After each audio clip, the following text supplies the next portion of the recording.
రాజ్యాంగం పట్ల నిజమైన విశ్వాసాన్ని చూపుతారని, భారతదేశ సార్వభౌమాధికారాన్ని సమగ్రతను కాపాడతారని వచ్చే నెల 4 లేదా 5, 6 తారీఖుల్లో డోన్ ఎమ్మెల్యేగా, మంత్రిగా, ఉప ముఖ్యమంత్రిగా ప్రమాణ స్వీకారం చేయబోతున్న కోట జయసూర్య ప్రకాష్ రెడ్డి గారికి శుభాకాంక్షలు.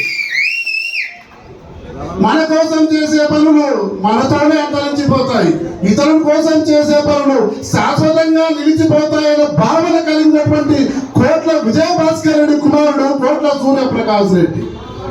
ఆటలో ఆటలో గెలవాలంటే పోటీదారులందరూ ఓడించాలి, లైఫ్ లో గెలవాలంటే తోటి వారందరూ ప్రేమించాలనే భావన కలిగినటువంటి వ్యక్తి సూర్యప్రకాష్ రెడ్డి గారని చెప్పి తెలియజేస్తా ఉన్నారు.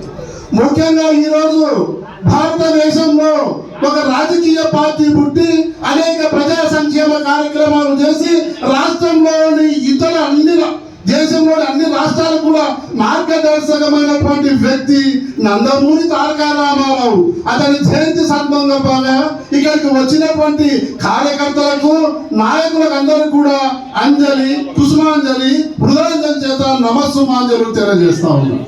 ముఖ్యంగా ఈరోజు మన డోన్ పట్టణంలో ఈ కార్యక్రమాన్ని జరుపుకోవడం చాలా సంతోషంగా ఉంది. ఎందుకంటే తెలుగుదేశం పార్టీ పుట్టుక తెలియని వ్యక్తి ఎవరు ఉండరు. ఎవరైనా ఉన్నారా? కనీసం చేతులు ఎత్తండి.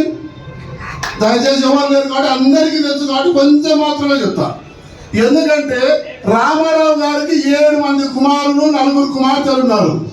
ఎవరు కూడా రామారావు ముఖ్యమంత్రి అయిన తర్వాత ఒక సిఫారసు చేసి ఒక సెంటు స్థలాన్ని కానీ, ఒక గజ స్థలాన్ని కానీ ఎవరు ఆక్రమించిన దాఖలాలు లేవు, ఎవరికి ఇచ్చిన దాఖలాలు లేవు. అటువంటి కుటుంబాన్ని ఆదర్శంగా తీసుకొని నీతివంతుల పాలన చేసినటువంటి కోట్ల కుటుంబ వారసుడు జయసూర్య ప్రకాష్ రెడ్డి గారిని ఎమ్మెల్యేగా ఎన్నుకుంటే రేపు మన డోన్ పట్టణం ఎంత ఆదర్శవంతంగా ఉంటుంది, నీతివంతంగా ఉంటుంది రేపు మనకందరూ కూడా తెలుస్తుంది.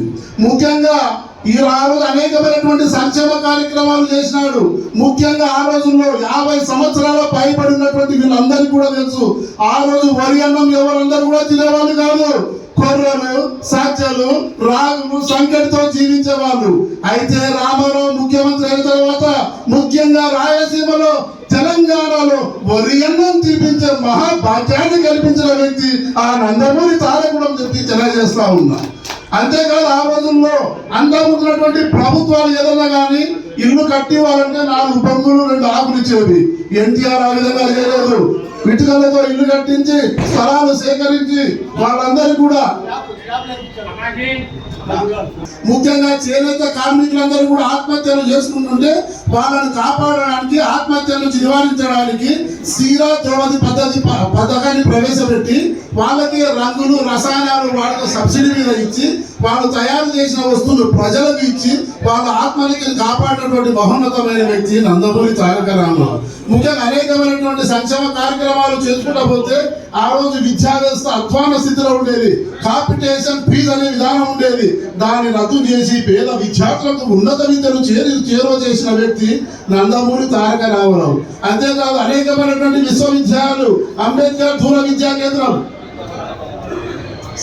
మాట్లాడే వాళ్ళు చాలా మంది ఉన్నారు కాబట్టి దయచేసి